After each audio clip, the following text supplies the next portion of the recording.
오늘 이야기할 주제는 생각보다 무거울 수 있습니다. 안녕하십니까, 최문결입니다. 사실은 이 이야기를 언제부터 생각을 했었냐면은 작년 한 하순부터였던 것 같아요. 이 일본의 카와무라 유키라는 농구 선수가 쏘아올린 작은 공인데, 뭐냐면은 아실 수도 있겠지만 170cm 간 넘어가는 단신 정말 순혈 아시아 선수가 NBA의 문턱을 넘었다는 겁니다.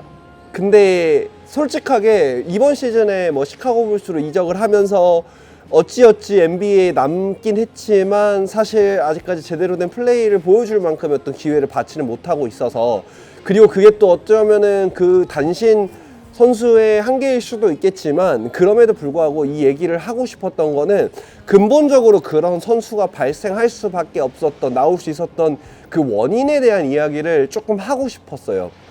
그래서 끝끝내 제가 이 영상을 어떻게 찍으면 좋겠다라는 생각은, 또 최근에 제가 유튜브에서 봤었던 중국의 그 드래곤 챌린지인지 뭔지, 예전에 랜드로버, 그러니까 레인지로버 스포츠였던 것 같은데 하이브리드 모델이었는데, 그게 그 중국 장각의 어떤 엄청나게 높은 그 계단을 이렇게 올라가는 그 영상, 그 챌린지 영상이 있거든요. 그거를 이제 중국차로 하다가 실패했던 영상과 이제 그 예전 영상을 좀 비교하면서 막 이렇게 했었는데, 그러면서 결론적으로 말씀드리고 싶었던 건, 대한민국 참 도전에 인색한 나라, 이걸로 좀 이야기를 해보면 좋겠다 라는 생각을 하였습니다. 사실 아시는 분들은 이미 아시겠지만, 그 어드케이드는 현재 뭐 쉽지 않은 시간들을 보내고 어떤 여러 가지 것들의 실패와 성공을 반복하면서 무언가를 만들어 가고 있습니다. 근데 이런 이야기를 조금 시작한 이유는 결과적으로는 이런 것 같아요. 가만히 있으면, 전 예전부터 이런 얘기를 되게 많이 했거든요. 가만히 있으면 현상 유지도 할 수 없는 것이 세상이다 라고 생각을 해요. 왜냐하면 우리 모두가 어떠한 속도로 앞으로 나아가고 있기 때문에 내가 제자리라도 유지하고 있으려면 무언가를 계속 움직여야 된다는 생각에는 변함이 없습니다. 하지만 그 과정과 그 어떤 시간들이 좀 올바른 방향으로 나아갔을 때, 그럴 때야 비로소 어떠한 속도로 움직이더라도 무언가를 만들어낼 수 있다고 생각을 해요. 사실 아무것도 없는 곳에서 갑자기 무언가가 나타나지는 않거든요. 우리가 이미 보아온 역사적인 굉장히 위대한 발명, 발견, 디자인, 제품, 뭐 기술 등등등 모든 것들에는 그걸 위한 수십 번의 도전과 수십 번의 실패가 수반되어서 끝끝내 그곳에 도달하고, 산업에서는 그걸 위해서 많은 업체들이 희생되고 사라지고 어려워짐을 반복하면서 무언가의 결과물에 도달하기 마련입니다. 그래서 쉽게 생각하면은 그 인프라나 이런 것들도 되게 중요하지만, 그 산업에 혹은 그 기술에 혹은 그 어떠한 지점에 얼마나 많은 도전과 그런 것들이 수반되었는지를 한번 돌아볼 필요가 있어요. 왜냐하면 우리는 이제 더 이상 이 복잡해진 사회 속에서 그 원론적이고 근원적인 지점까지 도달하기 전에 우리는 제품이라는, 마케팅이라는 혹은 비주얼라이징 되어 있는 다양한 것들에서 여기에서 생각이 멈추기 때문이죠.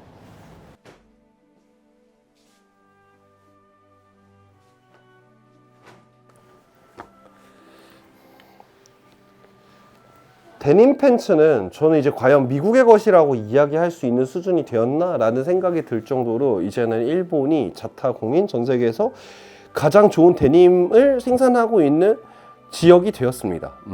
더 이상 이제 메이드 인 USA 데님 팬츠들 아직도 있지만 사실 그 인프라가 거의 대부분 일본으로 넘어가긴 했죠. 솔직하게 그 원인에 대해서 이야기를 하자면, 역시나 이제 일본의 그 60년대, 70년대를 빼놓고 이야기할 수가 없습니다. 그 시절 일본에서 어마어마한 양의 데님 생산을 하기 시작하면서 그게 지금까지 거의 반세기 가까이 발전해 온 거죠. 누구보다 다양한 시도들을 하면서 꾸준히 발전해 온 결과, 이제 더 이상 일본의 원단, 염색, 그 다음에 메이킹을 어쩌면은 이게 데님 팬츠의 좀 스탠다드가 되어버린 듯한 느낌까지 듭니다. 근데 그 초창기는 결국에는 리바이스의 제3국 생산을 위해서, 인건비 절감을 위해서 리바이스가 했었던 많은 시도의 부산물처럼 생겼던 일이란 말이에요. 그거를 단순하게 그 나라는 몇십 년을 이어오고 유지시키고 발전시켜 왔기 때문에 지금의 위치가 있지 않을까 싶어요. 그래서 만약에 내가 그 시대를 사는 사람이었다면 아마 일본에서 만들어지는 빅존 같은 브랜드 있죠? 이걸 보면서 에이, 리바이스를 입어야지, 빅존은 무슨, 이렇게 생각했을 수도 있을 것 같아요. 다만 지금은 빅존마저도 무시무시한 역사를 가지게 되었죠. 사실은 이제 빅존에 제가 지금 최근에 갖고 있는 레어 모델 있잖아요. 이 친구 같은 경우에는 이제 자기네들이 자기네를 복각하는 지경에 이르렀죠. 사실은 예전에 오리지널 빅존에서 만들었었던 그 원형의 헤리티지를 기반으로 리바이스와는 전혀 다른 방식으로 만들어낸 빅존의 모델입니다. 레어라는 이름으로 요즘은 프리미엄 라인처럼 LVC처럼 이렇게 활약을 하고 있는데, 근데 이것 역시나 그 수없이 인고의 시간 동안 다양한 방식으로 일본에서 데님 팬츠 브랜드를 멋있게 해보겠다는 일념이 모여서 여기까지 도달했다는 생각이 듭니다. 아마 여러분들이 지금 보시는 대한민국 시장에서는 이러한 미래의 빅존이 될 수 있는 무언가가 계속 움직이고 태동하는 모든 것들을 보고 계시는 걸 수도 있어요. 다만 이 모든 게 결론적으로는 도전에서부터 시작된다는 겁니다.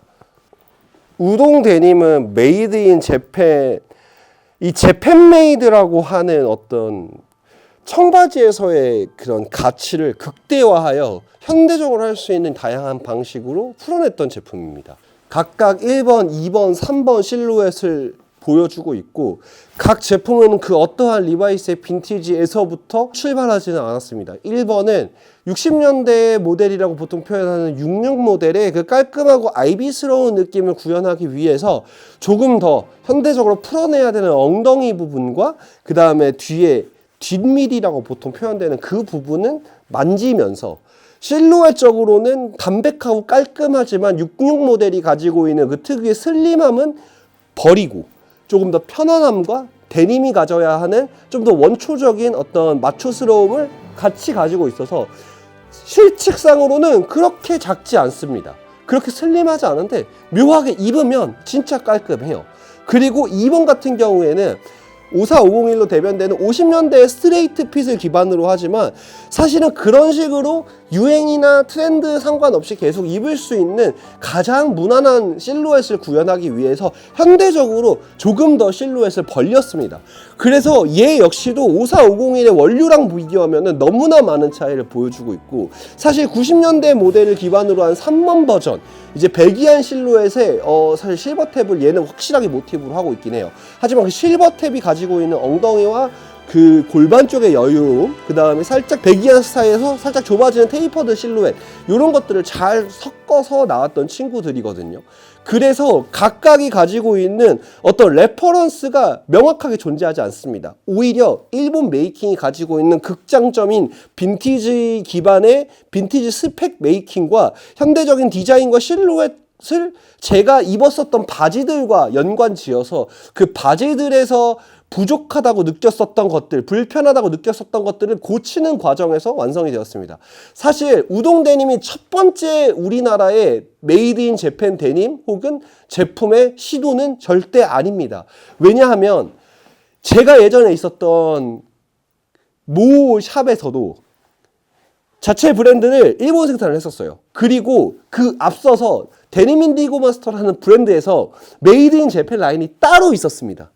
어쩌면은 우리나라 데님에선 선구자 같은 격이 되겠죠. 사실 그분에 대한 어떤 좋은 이야기, 나쁜 이야기, 존경, 존칭 뭐 이런 것들은 조금 배제를 하고 어쨌든 그런 시도는 지금까지 있었다라는 거. 하지만 시장에서는 늘 외면받기 일쑤였습니다만 결국에 이 우동 데님에 이르러서 메이드 인 재팬 퀄리티가 우리나라에서 데님에 한해서는 얼마나 많은 사랑을 받을 수 있는지에 대해서 한 번 더 검증을 했다고 생각을 해요. 하지만 여기서 우리가 끝나는 게 아니죠. 왜냐하면 이 제품뿐만 아니라 우리나라에 있는 토종 브랜드들에서도 지금 일본 메이킹을 지향하고 나아가고 있는 브랜드들, 레스나 뭐 데밀이나 사실 요즘 저랑은 관계가 없지만 키바타, 그 다음에 뭐 제가 유튜브로 가끔 보는 데님 타이거 이런 분들이 꾸준히 한국적인 빈티지를 기반으로 하지만 한국적인 데님이 무엇인지를 연구하고 고민하고 그 다음에 결과물로 하나씩 내놓고 있습니다.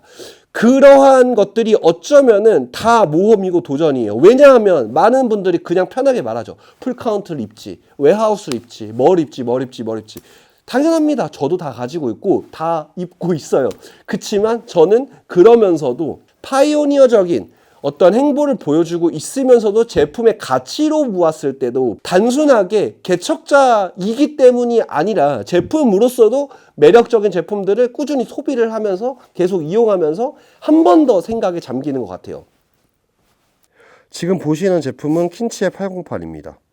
킨치라는 브랜드에서 가장 많이 판매되는 제품 중에 하나인데 저는 사실은 킨치는 이것보다는 여기 보이는 647, 649 때문에 꾸준하게 소개를 하고 있습니다. 사실 649랑 647번 같은 경우에는 국내에서 이제 구디어 웰트라고 하는 메이킹뿐만 아니라 이런 좋은 소재들을 써서 좋은 신발 메이킹으로 만들어지는 제품들이 흔치 않다라고 생각을 했었던 시절부터 출시가 됐던 제품이라서 저는 그 점에서 되게 리스펙을 많이 합니다. 위쪽으로 지금 코드반 라인도 사실 정말 합리적인 가격대에 나오거든요. 아무리 이탈리아에서 사용됐던 로카도 코드반이라고 하더라도 이제 호인 코드반이나 신키 코드반보다 가격이 저렴하다고 하더라도 그걸 상정해도 가격이 상당히 저렴합니다. 그치만 이런 시도에서 끝나는 것이 아니라 사라토가 메이드 인 재팬 라인이죠. 그리고 지금 저희가 계속 보여드리고 있는 이 더비 01 여기에 쌓여있는 이 신발들도 그리고 제가 제법 오랫동안 신고 있는 이 더비 01 모델 이 친구도 결국에 일본 생산을 함으로써 한 번 더 퀄리티적으로 조금 더 나아가고 있습니다. 지금 얘는 샘플인데 지금 로퍼 스타일도 준비를 하고 있어요.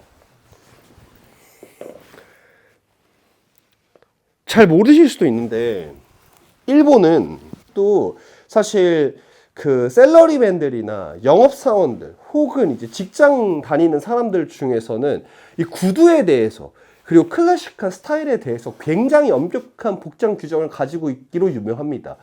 그래서 사실 전 세계에서 가장 큰 레더 슈즈 시장을 가지고 있는 게 일본이기도 해요.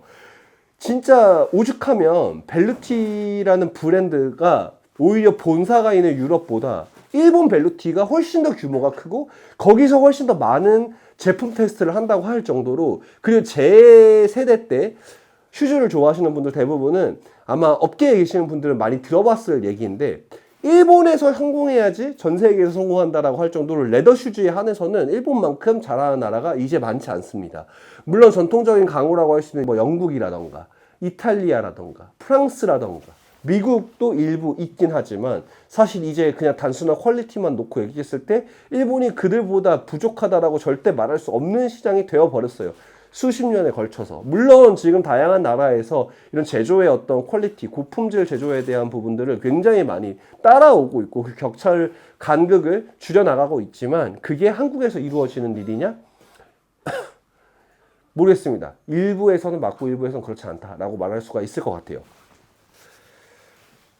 스카프 같은 경우에도 저희가 지금 준비를 하고 있는데 요런 친구랑 지금 걸려있는 요 친구 근데 저희 네이버 카페에 가입하셨던 분들은 아시겠지만 저희가 이거를 지금 좀 뭐 세탁 혹은 쪄보는 테스트를 하고 있어요. 그러니까 여러분들 중에서 일본 브랜드를 좋아하시는 분들은 요즘 최근 일본 브랜드, 최근뿐만 아니라 꾸준히 일본에서는 추경울이라고 해서 보일드 울이라고도 표현되는 스팀이나 증기강을 통해서 울의 텍스처를 되게 재미있게 만들어내는 그런 원단을 많이 사용하고 보여주고 있다는 걸 아실 겁니다. 그거에 발맞춰서 우리나라 브랜드에서도 많은 브랜드들이 그런 걸 쓰고 있기는 하거든요. 다만 저는 이게 한국에서 진짜 아예 안 되는 건가? 그래서 아마 저희 네이버 카페에 가입하셨던 분이라면 아마 보셨을 수도 있을 것 같은데, 직접 제가 한번 이렇게 삶아 봤습니다. 약간 증기 같은 느낌으로다가 좀 팔팔 끓는 물에다가 이렇게 약간 좀 걸러서도 해보고, 삶아서 세탁도 해보고, 드럼 세탁기에 넣어보기도 하고, 여러 가지 테스트를 거치면서 저만의 좀 레시피를 만들어서 저희 또 감사하게도 저희가 쓰고 있는 워싱 공장에서 한번 시도를 해보신다고 하셔가지고 첫 번째 샘플이 나와 있긴 합니다만 아직 상품으로서의 가치가 좀 부족하다라고 생각이 들어서 조금 더 테스트와 담금질을 거치고 있는 중이에요. 근데 그거 하면서도 이런 생각을 되게 많이 했었어요. 아, 진짜 일본의 그 추경을 잘하는데 한번 공장 답사를 가보고 싶다. 거기서 어떠한 레시피를 가지고 어떻게 하길래 그런 느낌이 나지? 라는 생각이 되게 많이 들어요. 왜냐하면 일본에서 그걸 한다고 해서 그것만 계속 쓸 수는 없잖아요. 저희도 할 수 있는 게 있으면 해봐야 되는 것 같아요. 그래서 무언가를 계속 뚝딱뚝딱 합니다.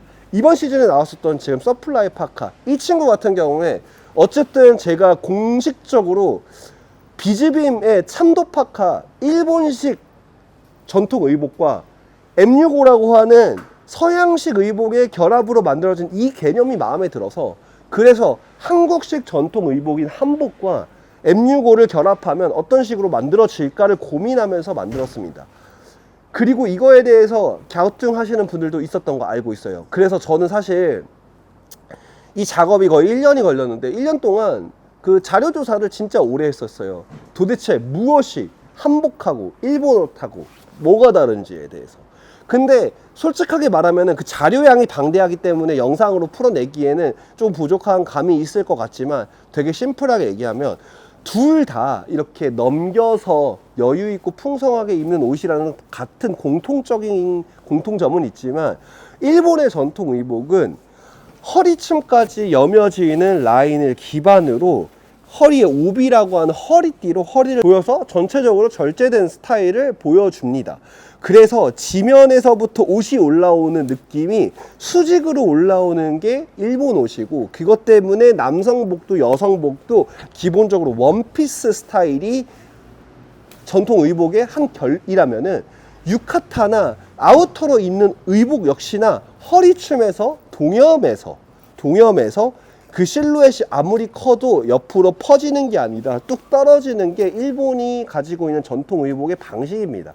한복 같은 경우에는 조금 거기서 달라지는 거는 기본적으로 허리를 동여매는 디자인들이 없고 투피스 구성을 가지고 있습니다.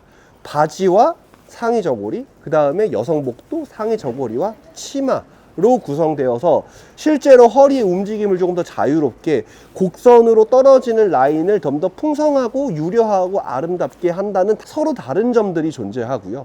그렇기 때문에 한복에 있는 도포나 두루마기와 같은 바깥쪽에 입는 옷 역시나 허리를 동여매서 고정하는 것이 아니라 가슴 부분에 있는 고름을 통해서 고정을 하고 허리 쪽으로는 쭉 풍성하게 퍼짐으로써 조금 더 활동성을 확보하는 데에 집중되어 있다.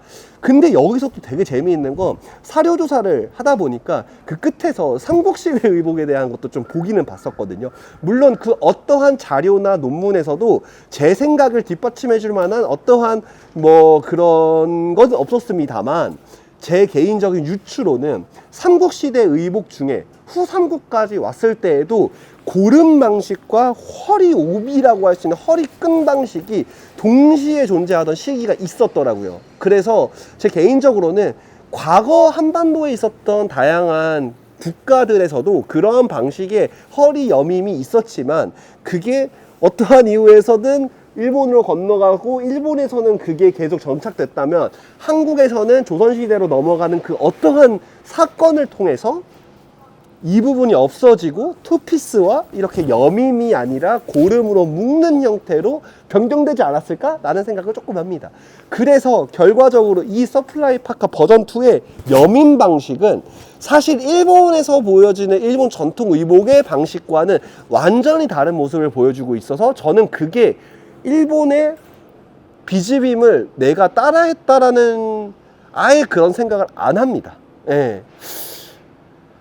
이 정도는 자료조사를 하고 뭔가를 덤벼들어야 되는 게 아닌가요? 네. 근데 어쨌든 이것도 저한테는 도전이고 시도였었어요. 왜냐하면 한복을 이런 저희 같은 현대 브랜드에서 많이 생각보다 다룬 적은 없다라고 생각을 하거든요. 근데 누군가는 한번 언젠간 어떻게든 다뤄야 된다고 생각을 하고 그 방식이 결코 개량 한복의 느낌은 아니어야 된다라고 생각을 했었는데 그 아이디어와 힌트를 일본에서 얻었죠. 비즈빔이라고 하는 정말 위대한 브랜드를 통해서. 다만 그걸 통해서 만들어진 무언가는 결코 그와 같다라고 할 수 없다라고 생각을 해요. 근데 이러한 시도와 도전, 저희가 하고 있는 모든 액션들에 대한 부분들을 조금 더 브랜드로 확장하면 정말 다양합니다. 터칠롬퍼에서 이번 시즌 나왔던 이 친구들은 국내 원단을 바탕으로 후 가공을 통해서 굉장히 빈티지한 느낌과 질감들을 살렸습니다.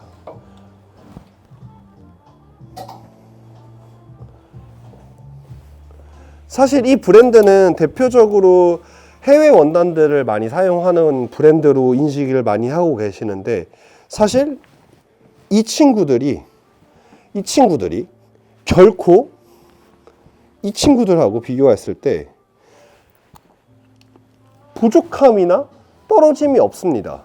그래서 누군가는 계속 이런 식으로 담금질을 해야 된다는 생각을 해요. 지금 아워셀브스 100만원대의 패딩 단 한 벌이 남았습니다. 올리브 1 사이즈인데 다들 이거의 판매 어떤 속도를 보면서 이런 얘기를 많이 하세요. 와, 이게 된다고? 근데 저는 오히려 반대로 이게 안 되는 게 이상했었어요. 입어보시는 모든 분들이 하시는 말씀이 이거 해릴보다 훨씬 나은데? 라는 생각이 들 정도로. 그리고 여기서 또 하나 하고 싶은 얘기 있다. 해릴에서 어쨌든 몇 시즌째 CW 파카를 기반으로 만들고 있습니다. 저 친구는 N3B와 CW를 결합해서 아워셀브스가 원래 했었던 것들에서 디벨로핑이 되었는데 이걸 또 해릴이랑 뭐 이렇게 연관지어서 생각할 수 있나? 잘 모르겠어요. 그러면은 해릴은 이렇게 코옆 테퍼를 쓰고 다운팩으로 유로피안 구스를 쓰나요? 지금 이 이야기는 사실 제가 어쨌든 저희 샵이다 보니까 저희 샵에서만 존재하는 이야기들을 기반으로 하는 말이기는 합니다만 이거를 산업을 확장시켜 보잖아요. 그럼 생각보다 많은 이러한 선례들을 찾을 수가 있습니다. 어쨌든 누군가는 계속 뭔가를 하기 때문에 지금 우리가 서 있는 이 대한민국이라는 나라가 어떤 식으로든 발전해오고 어떠한 결과물을 만들어내고 있는 거라고 생각이 들어요. 그치만 그 어떤 위대한 역사 뒤에는 상당히 재미있는 게 그 도전에 대한 두려움이 되게 많아요. 그러니까 저는 이번에 이 영상 서두에 말씀드렸었던 그 중국 애들이 중국산 전기차인가 뭐 그걸 가지고 이 드래곤 챌린지 하다가 실패했던 그 영상을 보면서 조롱하는 이야기들이 많았는데 근데 조롱하는 거 좋습니다. 왜냐하면 어쨌든 그런 대대적인 프로모션 어떤 작업을 하는 데 있어서 걔네가 뭐 돈이 없는 나라도 아니고 돈도 많을 텐데 그 전에 사전에 그런 거에 대한 테스트가 적절하게 이루어지지 않고 되지도 않을 거를 시도했다라는 것 자체는 문제가 될 수 있으나 어쨌든 했다는 거. 그러니까 해보기라도 해야지 뭐라도 실패를 하든 성공을 하든 뭐라도 되니까 아마 그러한 과정들을 거쳐서 누군가는 그러한 제품을 만들어 내겠죠. 근데 그거에 비해서 지나치게 우리나라에서는 그러한 뭐 과정에 대한 어떤 사랑을 받는 경우가 좀 많이 없는 것 같아요. 과정 자체에 대한 사랑을 받는 경우가. 그러니까 그냥 그래서 저는 그 카와무라 유키가 딱 처음에 딱 제 키워드에 딱 잡혔을 때 무슨 말을 하면 좋을지에 대한 고민을 왜 많이 했냐면은 제가 원초적으로 카와무라 유키라는 선수가 우리나라 사람이었다면 애시당초 중학교, 고등학교 때 농구를 할 수 있었을까라는 생각을 하는 거예요. 왜냐하면은 주변의 질타, 야, 너 그 키로 뭘 농구를 한다고, 가능성도 없는 거에 뭘, 이러한 이야기들 너무 많이 듣고 그거에 노이로제가 걸릴 만큼 막 너무 트라우마적으로 성장을 하지 않았을까라는 생각이 들기도 한 거죠. 왜냐하면은 진짜 웃긴 게 뭔지 아세요? 그 100m 육상은 흑인의 전유물이라고 생각을 하죠. 전유물이라고 생각하는데 진짜 유일하게 9초대를 뛰는 동양인 선수가 없는 나라는 대한민국밖에 없습니다. 그냥 우리가 동양, 한국, 아시안이라고 봤을 때 극동아시아 지역에 뭐 중국도 있고 일본도 있고 한국도 있고 막 하는데 중국도 일본도 9초대를 뛰는 100m 육상 선수가 있습니다. 순혈 일본인, 순혈 중국인들이. 근데 우리나라가 왜 없는지가 너무 궁금한 거예요. 생각해봐요. 뭐 딱히 엄청 못 살아. 그것도 아니고 뭐 관심이 적겠죠. 우리나라는 육상에. 하지만 그렇다고 해서 이게 그렇게까지 인종적인 이야기를 할 정도인가? 라는 생각이 들 정도로 누군가는 하고 있다라는 거죠. 그리고 그거를 하는 데 있어서 어떠한 지원은 당연히 뭐 국가적인 지원도 있겠지만 저는 인식적인 지원도 분명히 필요하다고 생각을 해요. 그래서 저도 매번 영상에서 말씀드리는 것처럼 우리나라에서도 좋은 브랜드가 나오고 있으니까 우리나라 브랜드 사세요가 아니라 좋은 브랜드가 있으니까 관심을 가져보세요에 더 가까운 이유는 그 관심과 인식이 모여서 무언가의 변화와 변화에 필요한 시도를 하게 만든다라는 생각이 들어요. 지금 어쩌면은 많은 분들이 지금 여러 가지 안 좋은 국내 도메스틱 브랜드의 사태들을 통해서 굉장히 많이 실망하시거나 그런 분들도 계실 거예요. 그거는 업자 입장에서 저도 실망스러워요. 왜냐하면은 돈 벌 만큼 버셨던 분들인데 약간 이런 느낌이에요. 벌 만큼 버신 분들이 조금 더 저도 뭐 저거 메이드 인 재팬 김치 생산할 때 우동 데님 생산할 때 왜 우리 앞선 세대 지금 돈 잘 벌고 그 업계에서 잘 계시는 분들은 왜 이런 시도를 안 했을까? 왜 이렇게 안 했을까? 우리를 위한 길을 왜 안 닦아놨을까? 라는 뭐 푸념도 했었어요. 근데 그런다고 해가지고 달라지는 거 없잖아요. 해야 되잖아요, 누군가는. 그래서 그냥 하는 거예요. 예, 아마 이 추경물도 마찬가지예요. 누군가는 해야죠. 누군가는 평생 계속 일본에서만 그 원단을 받았을 건 아니잖아요. 예.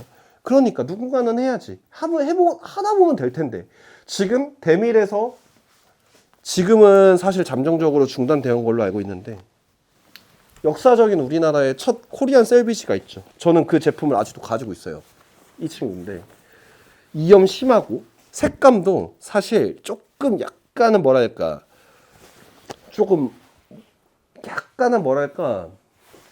탁해요. 염색에 대한 아카이빙이나 이런 게 좀 부족할 수 있겠죠, 우리나라가 아직은. 그래서 근데 원단의 헤어리한 느낌, 질감 이런 것들 역시나 대밀 대표님들 좋은 원단들 많이 만져보신 티가 날 정도로 정말 완성도 있게 만들었어요. 그래서 6, 70년을 짰던 원단을 짜고 사카모토 염색 오지게 했던 애들 이거를 단 한 번의 시도로 도달한다? 그러면 우리는 천재죠. 그런 게 아니죠. 이런 작업들이 쌓여서 그 시간이 들여와야지, 그래야지 비로소 무언가로 완성이 되는 거라. 그리고 근데 우리나라는 그거에 대해서 도전하는 것 자체에 대한 그러한 좀 두려움을 많이 가지고 있고 아마 그건 인식에서도 좀 같이 수반되는 것 같아요. 근데 그 인식이 그러면 왜 생겼냐라고 저한테 한번 다시 물어보면 이러한 이유이지 않을까 싶어요. 저는 2000년대 중반부터 2011년도까지 미국에 있었습니다. 미국에서 살면서 공부도 했고 많은 사람들을 만났는데 그 당시에 대한민국은 사실 그 누구도 그렇게까지 주목하거나 알아주는 나라는 아니었어요. 물론 그 당시 우리나라는 급격한 경제 성장과 눈부신 성장을 이루고 있던 시기였지만 그때 어쨌든 미국에서 제가 경험했었던 동양인은 역시나 일본인 아니면 중국인이었단 말이에요. 중국인이 워낙 많았으니까 그때는. 근데 지금은 아마 나가면 좀 다를 것 같다라는 생각이 들 정도로 많은 부분에서 좀 달라졌고, 제가 그 당시에 일본을 경유하면서 일본에게 느꼈던 부러움 중에 하나는 일본에는 참 외국 사람들이 많다. 사는 사람도 많고 그 다음에 거기에 놀러 오는 사람도 참 많다.